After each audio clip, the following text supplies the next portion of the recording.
베드로는 무엇을 설교했는가라는 제목을 가지고 오늘 하나님 말씀을 함께 보도록 하겠습니다. 지금 우리는 이 사도행전 2장의 말씀 중에서 베드로의 설교 부분을 지난주 그리고 오늘에 걸쳐서 우리가 함께 다루고 있습니다. 아마 이 설교 본문을 오늘도 여러분 읽으셨지만 읽으면서 아마 그런 비슷한 생각을 하지 않으셨을까 생각을 합니다. 내용이 잘 정돈된다기보다는 좀 매끄럽지 않지는 않은가, 그리고 좀 인용 구절이 또 반복이 되어지는 것이 우리에게 좀 여러 가지 어려움이 되지는 않는가, 이런 생각을 하면서 이 설교가 당시 청중들에게, 당시 그 앞에 있었던 자들에게 적절했을까, 잘 들렸을까, 이게 귀에 잘 들렸는지, 아니면 또 신학적으로는 좀 불충분하지는 않았을까, 이런 생각들을 여러분과 제가 이제 할지 모르겠습니다. 근데 여러분, 사실 우리의 이러한 생각들은 조금만 더 생각을 해보면 기우에 불과하다는 것을 알 수가 있습니다. 우리가 이런 것을 느끼는 것은 단지 우리가 당시 베드로와 청중들이 있었던 그 여건에 익숙치 않기 때문이다라고 할 수가 있는데요. 그러니까 히브리서를 우리가 지난 시간에 같이 강의를 하면서도 아마 히브리서의 말씀이 우리에게는 굉장히 어렵게 느껴지겠지만, 이 말씀이 당장 그 당시에 있었던 유대인들에게는 그렇게 어려운 해석이 될 수가 없었던 이유가 있었을 겁니다. 왜냐하면 이들은 이미 구약의 말씀에 익숙한 자들이기 때문에 그 인용문들 하나하나가 그들에게 도움이 되지 우리에게 있어서처럼 난제나 과제처럼 여겨지지 않기 때문일 겁니다. 그러니까 우리가 오늘 이 베드로의 설교를 보면서도 우리가 보기에 좀 가독성이 좀 떨어지고 이게 내용이 도대체 어떤 내용인지 잘 맥락이 잡히지 않는 것은 우리가 이 당시의 여건에 좀 익숙하지 않고 구약의 말씀에 또 우리가 익숙하지 않기 때문이다, 이렇게 얘기를 할 수가 있는 거예요. 그러므로 여러분, 그 당시 청중들에게는 오히려 반대로 그 청중들에게 매우 쉽게 이 말씀이 느껴졌을 수 있습니다. 왜냐하면 두 가지 때문이죠. 첫 번째는 조금 전에 말씀드린 것처럼 구약의 텍스트, 바로 말씀에 익숙한 자들이었기 때문입니다. 이 유대인들은 당시에 회당에서 말씀을 서로 나누었어요. 그러니까 회당에서 나누는 말씀들의 대부분의 과정들이 뭡니까? 이 구약의 말씀에 대해서 낭독하고 해석하는 일이었습니다. 그러니까 낭독하고 해석하는 일의 반복이 그들에게는 삶에서 굉장히 익숙하기 때문에 오늘 여기서 나오는 인용문들이 우리에게는 좀 약간 익숙치 않지만 그들에게는 매우 늘 바라봤었던, 늘 궁금했었던 그런 이야기들로 그들의 머릿속에 기억되어 있을 것이다 라는 거죠. 또 하나는 우리가 보면 이 말씀의 설교의 중심이 뭡니까? 중심 주제는 결국엔 예수 그리스도시죠. 자, 그리고 이 예수 그리스도라고 하는 것이 그럼 그 당시의 청중들에게는 어땠을까를 생각해 보면 예수님 자체도 그들에게는 매우 익숙한 존재였다라는 겁니다. 실제로 그 당시 청중들은 상당수가 예수님을 직접적으로 또한 간접적으로 대했던 이들이라는 것을 우리가 알 수가 있어요. 22절을 여러분 보시면 이렇게 되어 있습니다. 22절 중반에 너희도 아는 바와 같이라고 얘기합니다. 여기서 말하는 이 너희도 아는 바와 같이는 뭐예요? 그 당시의 청중들이 예수님을 전혀 모르는 자들이 아니라 그들이 주님 예수 그리스도에 대해서 직간접적으로 이미 지식이 있었고 그분을 대면했었던 사람들이 다수 있었다라는 것을 증거해주는 말씀이라고 할 수 있는 거죠. 그러면 예수님을 쫓았던 사람들이 다수가 그 자리에 있었고 그들에게 있어서는 이 구약의 말씀에 대한 익숙함과 예수님에 대한 익숙함이 자리 잡고 있었다라는 겁니다. 자, 그런 자들에게 베드로는 어떻게 설교하고 있는 겁니까? 매우 시의적절한 설교를 해주고 있다라고 하는 겁니다. 오늘 우리가 봤을 때는 어려운 설교처럼 느껴지고 또 다른 해석을 필요로 하지만 당시 독자들, 당시 청자들에게는 이것이 어려운 것이 아니라는 거예요. 여기에 더해서 성령의 충만함의 현장입니다. 그렇죠? 지금 성령의 충만한 이 현장에서 보았을 때는 그 현장에 베드로에게 하나님께서 그 입술로 통하여서 강력한 성령의 인도하심을 쫓아서 말씀을 전하게 하심이기 때문에 이 말씀의 권위와 또 그 말씀에 있는 여러 가지 내용들은 바로 성령께서 주장하시는 매우 확실한 정확한 내용이라는 것을 우리가 또한 볼 수가 있는 것이죠. 그러므로 여러분, 설교한 그 설교자와 그 당시의 회중들은 어떤 모습이죠? 강한 성령의 외침 속에서 이 말씀에 반응하는 현장이었다라는 것을 우리가 볼 수가 있습니다. 여러분 설교는 성령의 도구임을 믿습니다. 성령은 성령의 도구입니다. 성령께서는 설교를 통해서 말씀을 통해서 각 사람의 심령을 깨우고 계시다라는 거예요. 그러면 오늘도 전하는 자와 듣는 자 모두가 성령의 조명케 하심을 간절히 바라며 말씀을 대하는 저 여러분이 되어져야 될 줄을 믿습니다. 자, 그렇다면 오늘 이제 이 베드로는 지금 어떠한 내용을, 어떠한 것을 설교를 하고 있는가? 우리가 이것을 정확하게 알기 위해서 우리 21절의 말씀을 한번 보시면 좋겠어요. 21절의 말씀은 굉장히 중요한데 한번 앞에도 띄워주시면 좋겠습니다. 21절 같이 한번 읽어볼까요? 시작. 누구든지 주의 이름을 부르는 자는 구원을 받으리라 하였느니라. 아멘. 자, 이 21절의 말씀은 오늘 본문이 아니라 지난주의 본문이죠. 지난주 맨 마지막의 본문입니다. 여러분 이 맨 마지막에 있는 이 요엘서 2장의 마지막 인용문, 이것이 오늘 이 말씀, 이 설교의 핵심 포인트라고 얘기할 수가 있어요. 그 이유는 무엇이냐면 두 가지를 이 말씀이 전해주고 있기 때문입니다. 여긴 여러분 한번 정리가 필요한데요. 두 가지가 무엇이냐면 첫 번째는 요엘서의 인용문이 전하는 궁극적인 것이 구원이라는 것을 얘기해주고 있어요. 그리고 그 해결 방법은 주의 이름을 부르는 것이다, 이렇게 이야기하고 있는 것이에요. 자, 이것이 오늘 우리가 대할 내용이기도 합니다.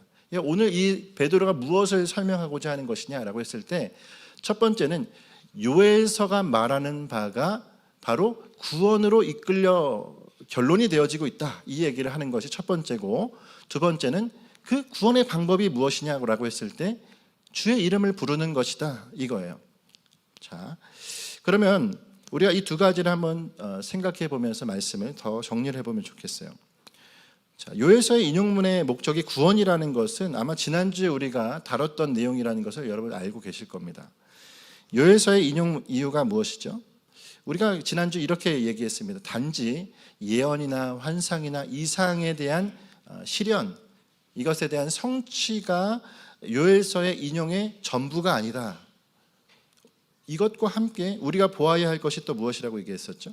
바로 정말 우리가 바라봐야 될 포인트는 말세라는 시점이다라고 우리가 얘기를 했어요.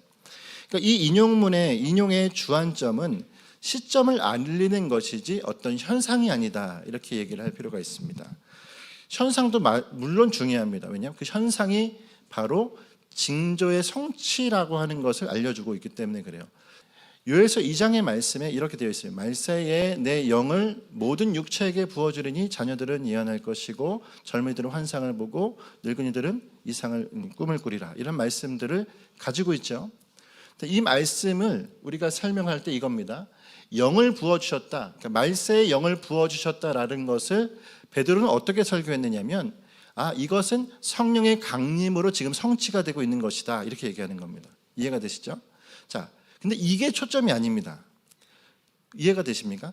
그러니까 성령의 강림이다라고 하는 것이 초점이 아니라 그것으로 말미암아 베드로가 말하고 싶은 것은 그거예요. 말세가 도래했다라는 것입니다. 말세에 내가 내 영을 모든 육체에게 부어주리니 라고 했을 때 성령의 부으심은 결국 이 시간이 말세라는 것을 알리는 신호라는 것을 이야기해주고 있는 것이라는 거예요. 그러므로 여러분, 이 말세라고 하는 것, 그리고 구원이라고 하는 것이 오늘 이 말씀의 키 포인트예요. 자, 그러면 우리가 이렇게 질문할 수 있습니다. 말세와 구원은 무슨 상관관계가 있습니까? 말세와 구원이 무슨 우리 가운데 관계가 있냐? 너무 중요한 관계가 있죠. 그것은 무엇이죠? 말세는 곧 심판의 임박함을 말하는 것입니다. 심판의 임박함. 그러므로 오늘 우리에게 심판은 무엇을 뜻하지요? 심판이 임박했다라는 것은 우리 편에서 봤을 때는 나는 준비가 되어 있느냐, 이거예요. 지난주에 생각나십니까? 나는 오늘 준비가 되어 있느냐. 심판은 임박했는데 말세인데 나는 과연 준비가 되어 있느냐. 혹시 이런 질문을 하실 수 있을지 모르겠습니다. 말세라고 하는 것이 그때 2000년 전에 말세라고 했는데 지금도 그런 말세인데, 여러분, 그럼 우리는 지금 준비만 하다가 끝난 거 아닙니까? 수많은 사람들은. 근데 여러분 기억하십시오. 종말이라고 하는 말세와 함께 개인의 종말이 있습니다.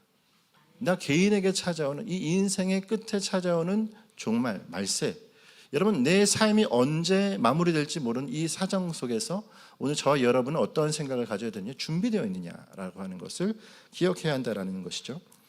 그러므로 여러분, 이 베드로는 성령의 강림의 시점을 말세의 신호탄으로 보고 있고 청중들에게 정말 준비가 되어 있느냐라는 질문을 던지면서 뭐예요? 그러면 그 준비하는 방법이 무엇인지를 얘기해 주는 겁니다. 그 준비하는 방법을 이따가 우리가 얘기할 건데 뭐예요?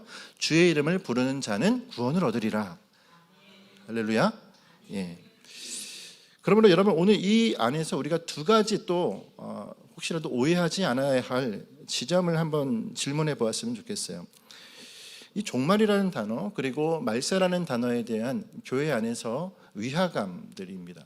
그러니까 설교자가 말세와 종말을 이야기하는 것이 시대적으로 위화감을 조성하는 거 아닙니까?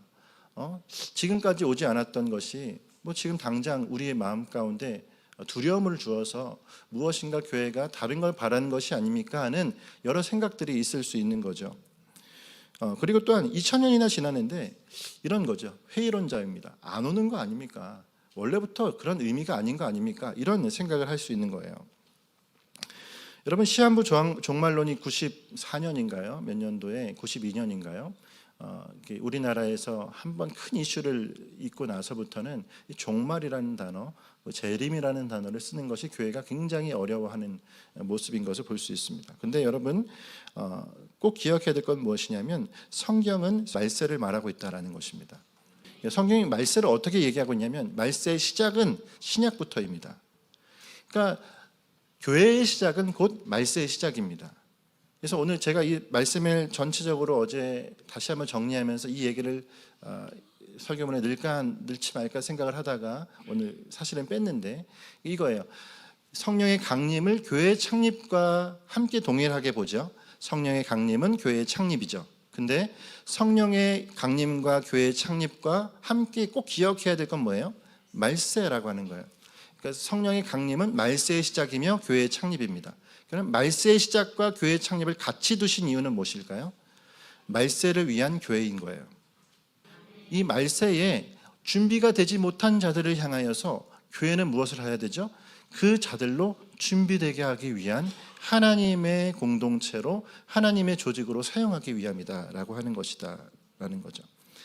그러므로 여러분, 우리 서로에게 부담이 된다고 해서 말세라는 단어가 부담이 된다고 해서 성경을 직시하지 않아서는 안 됩니다. 성경을 직시하면 우리가 무엇을 알게 되죠? 지금이 마지막 때라는 사실을 알 수가 있는 것입니다. 그러므로 이 마지막 때 우리가 해야 될 것은 뭐죠? 준비함이다라는 거예요. 또한 여러분, 2000년이나 지났는데 원래부터 안 오시는 거 아니냐라고 질문을 던질지 모르겠습니다. 근데 여러분, 한번 따라하겠습니다. 반드시 오십니다. 반드시 오십니다. 이렇게도 얘기하더라고요. 오고 계십니다. 이렇게도 얘기해요. 여러분, 주님 반드시 오십니다. 중요한 건 우리가 이걸 어떻게 대하느냐예요. 한번 이런 얘기가 들려오더라고요. 1월 1일에 일본에서 큰 쓰나미 대지진이 또 한 번 있었습니다. 이걸 또 어떤 다른 색깔을 가진 교회들에서는 이렇게 얘기해요. 말세의 징조라고요. 말세의 징조. 그러면서 이렇게 얘기합니다. 마지막 때의 징조이기 때문에 다들 모여서 우리의 준비를 해야 됩니다. 여러분, 이걸 어떻게 들리십니까? 1월 1일에 일본에 있었던 쓰나미가 말세의 징조입니까? 여러분, 그런 적용과 태도는 말세를 대하는 태도가 아니라는 거예요. 오히려 이런 적용이어야 합니다. 쓰나미를 보면서 한 가지 교훈은 얻을 수 있어요. 뭐죠? 예기치 못할 때에 온다라는 겁니다. 무슨 얘기죠? 오늘 우리에게 예기치 못한 일이 오는 것을 보면서 주님은 반드시 오시는데 시간과 때를 예정하지 않으셨기 때문에 그분은 예기치 못할 때 온다라는 사실을 기억해야 한다라는 거예요. 그러면 여러분, 우리에게 합당한 태도는 뭐예요? 언제 오실지 모르는 자인 저와 여러분은 더욱 깨어 있어야 한다라는 것입니다. 오늘 저와 여러분이 이 자리에 있을 때에도 주님, 이때가 마지막 때인 줄 알고 깨어 있는 자들이 되시기를 간절히 소망합니다. 아멘. 자, 그렇다면 이제 우리가 다시 돌아가서 우리가 조금 전에 말한 것은 무엇입니까? 말세가 도래했고 그 말세에 우리는 확실한 구원의 방법을 베드로가 지금 소개하고 있다는 것을 얘기했어요. 자, 그러면 말세에 우리가 어떻게 준비될 수 있는지를 한번 생각해 보면 21절에서 우리에게 이렇게 얘기했습니다. 주의 이름을 부르는 자는 구원을 얻으리라. 주의 이름을 부르는 자는 구원을 얻으리라고 하는 이 말씀의 정확한 해석은 무엇이냐? 바로 예수 그리스도의 이름을 부르는 자가 구원을 얻는다라는 것입니다. 할렐루야.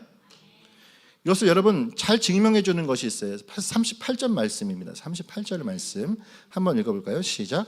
베드로가 이르되 너희가 회개하여 각각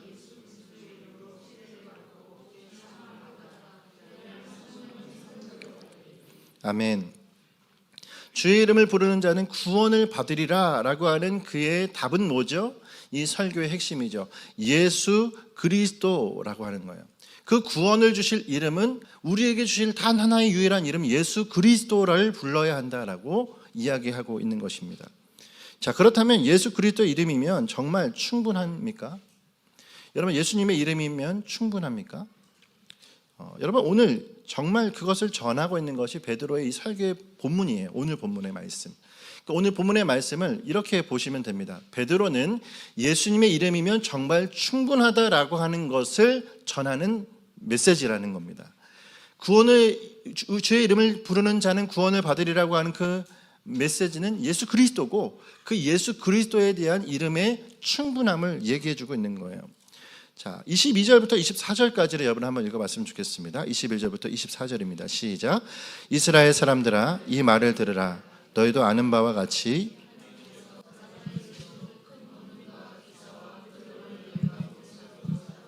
너희 앞에서 그를 증언하셨느니라. 그가 하나님께서 정하신 뜻과 미리 아신 대로 내준 바 되었거늘 너희가 법 없는 자의 손을 빌려 못 박아 죽였으나 하나님께서 그를 사망의 고통에서 풀려 살리셨으니 이는 그가 사망에 매여 있을 수 없음이리라. 아멘. 자, 여기서 우리가 먼저 생각해야 될 강조점이 뭐냐면 22절입니다. 22절에 이스라엘아 뭐라고 했죠? 이 말을 들으라 라고 얘기했어요. 이 말을 들으라 라고 하는 건 청중들에게 다시 한번 뭐예요? 주목을 시키고 있는 거예요. 앞에는 요엘서의 말씀을 이야기하고 주의 이름을 부르는 자들은 구원을 얻으리라. 자, 이제 여러분 보십시오. 이 말을 이제부터 들으십시오. 이렇게 얘기하는 겁니다. 자, 그러면서 하는 얘기가 뭐죠? 그 주의 이름이라고 하는 그 이름을 주님이 어떻게 세워가셨는지를 얘기해주고 있는 것입니다.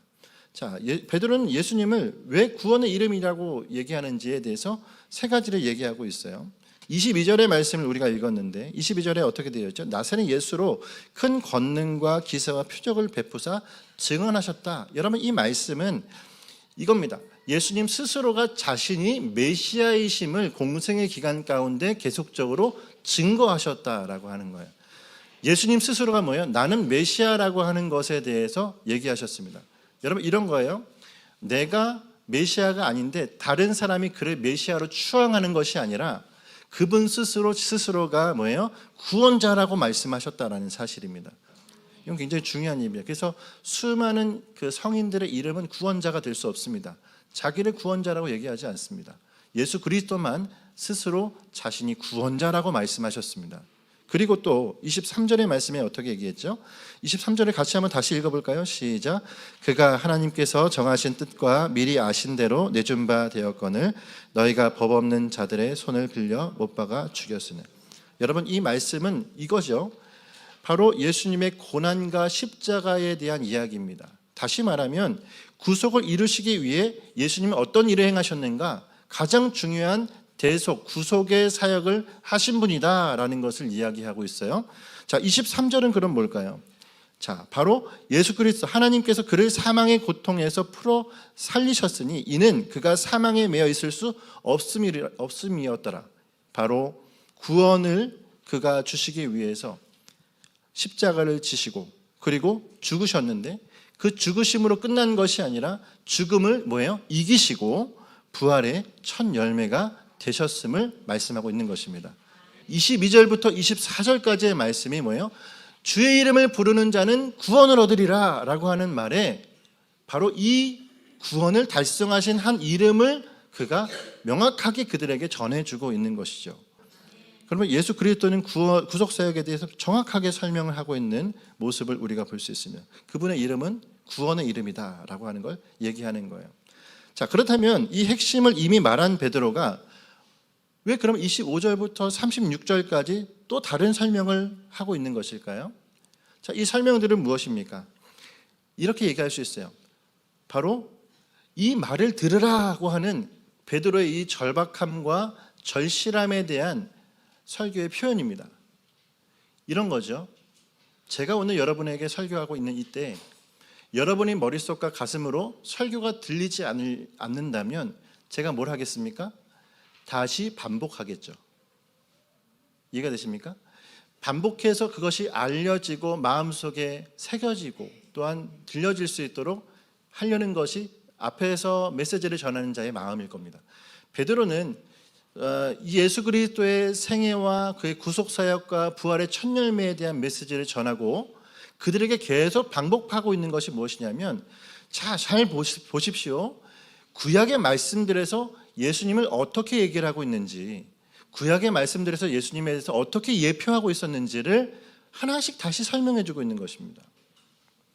그렇기 때문에 여러분 25절부터 36절까지의 말씀은 그 절실함의 반복이에요.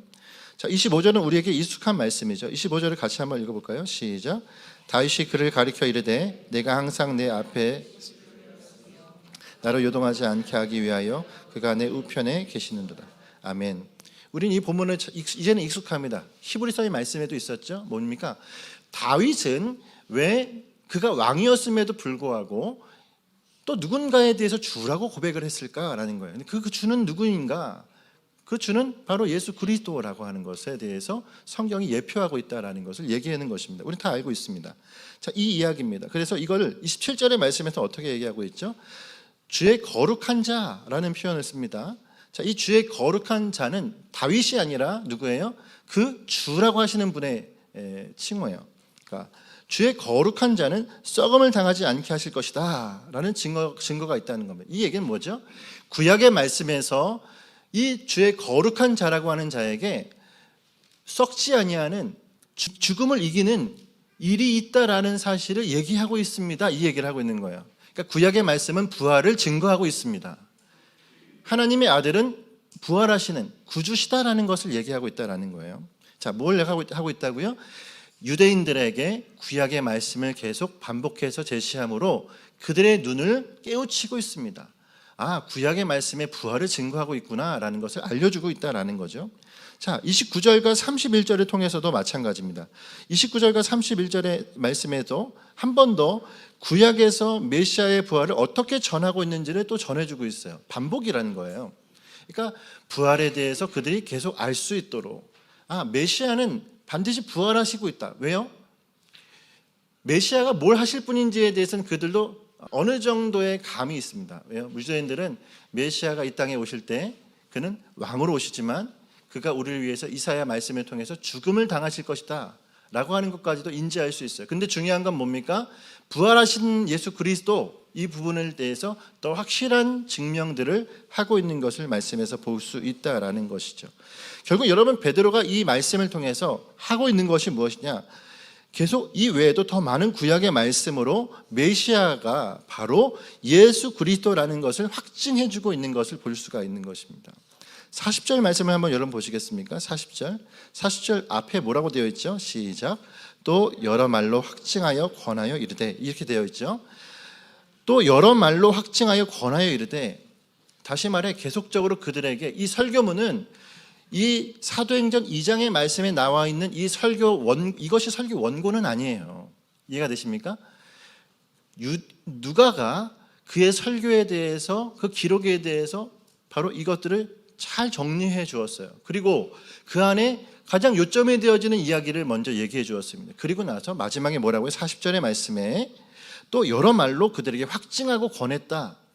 이 이야기는 뭐죠? 당시의 청중들을 향해서 베드로는 포기하지 않았다라는 거예요. 그들이 복음을 제대로 알아들을 수 있도록, 구약의 메시아가 예수 그리스도라는 사실에 대해서 알 수 있도록 인용을 하면서 반복적으로 그들의 마음 가운데 외쳐주고 있다는 것입니다. 이거예요.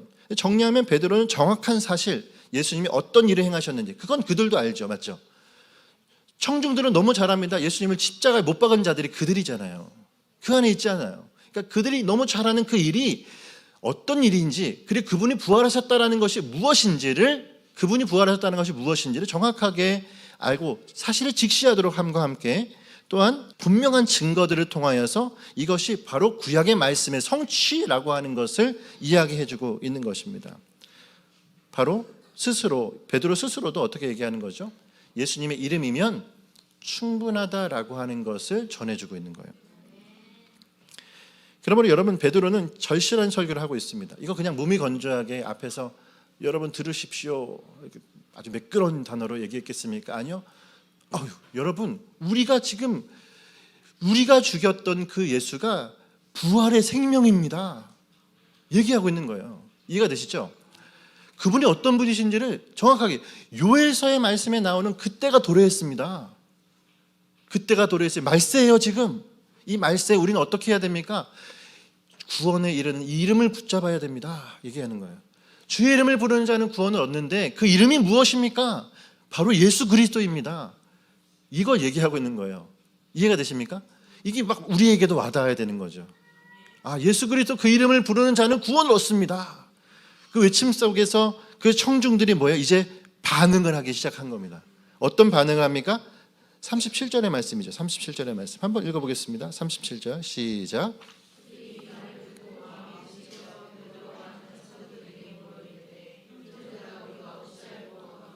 아멘. 괜히 나온 반응이 아니에요. 그냥 앞에서 설교문을 읽으니까 갑자기 막 성령이 임하셔서 있던 신비로운 작용 때문에 어찌할꼬 돌아온 게 아닙니다. 강한 주님의 외침이에요. 할렐루야. 복음은 이런 것입니다. 예수 그리스도 그 이름을 우리에게 주셨습니다. 우리는 그 이름으로 구원을 얻습니다 이 얘기하는 것입니다. 그러니 그 사람들이 우리가 죽였던 예수가 부활하셨고 그 부활의 이름이 오늘 내가 믿어야 되는 것이구나를 깨닫고 이제 그럼 우리는 어떻게 해야 됩니까? 난 어떻게 나가야 됩니까? 복음에 대한 확실한 반응이 그때부터 나타나기 시작한 겁니다. 그리고 우리가 보는 38절과 39절의 말씀에 당신들은 이제 회개하셔야 됩니다. 회개하고 세례를 받고 주님 앞으로 돌아오시길 바랍니다. 이 메시지를 전한 후에 41절의 말씀에 놀라운 회심의 역사가 일어나는 거예요. 41절 같이 읽을까요? 시작.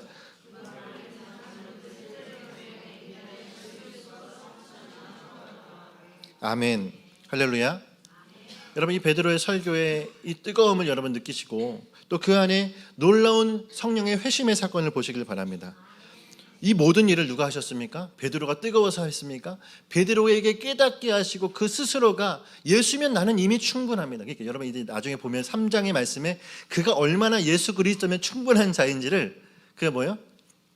절름발이가 일어나잖아요. 할렐루야.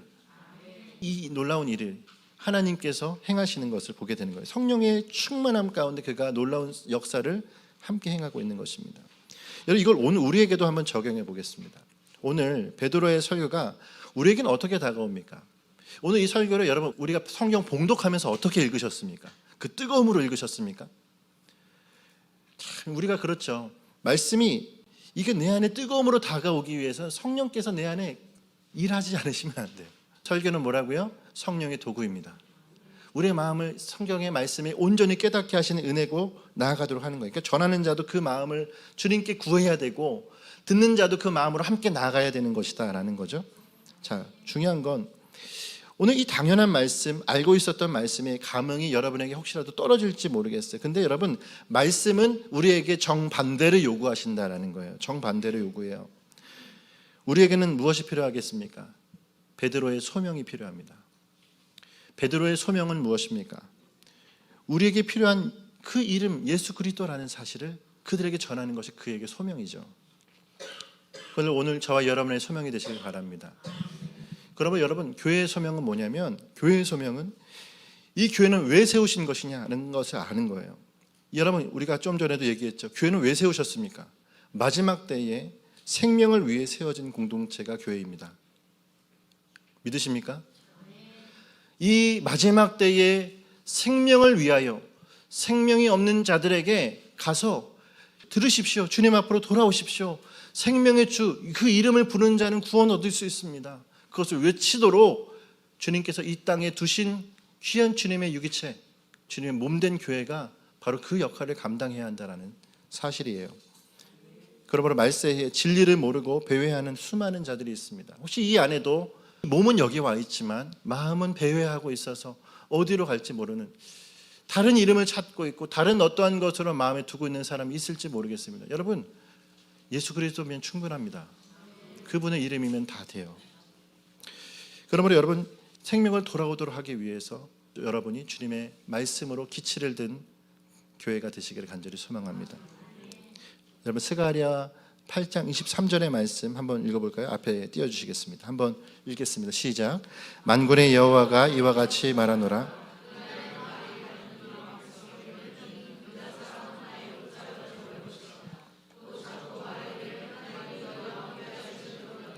우리가 너희와 함께 가려 하노라 하리라 하시니. 아멘. 여러분, 스가랴서 이 말씀을 여러분 많은 분들이 아실 겁니다. 우리가 자주 함께 보고 있는 말씀이에요. 여러분, 그때가 되면 그때에 수많은 이방 사람들이 유다 사람 한 사람의 바짓가랑이를 붙잡을 겁니다. 그에게 말할 거예요. 뭐예요? 나에게도 그 진리를 좀 알려달라고요.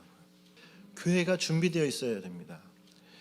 복음이 준비되어 있지 않은 교회는 그 사람들에게 뭘 얘기해 주겠습니까? 세상의 수많은 다양한 지식들을 전해줄 겁니까? 오늘 저와 여러분이 해야 될 것은 그들에게 그래요, 잘 오셨습니다. 주의 이름을 부르는 자는 구원을 얻게 될 것입니다.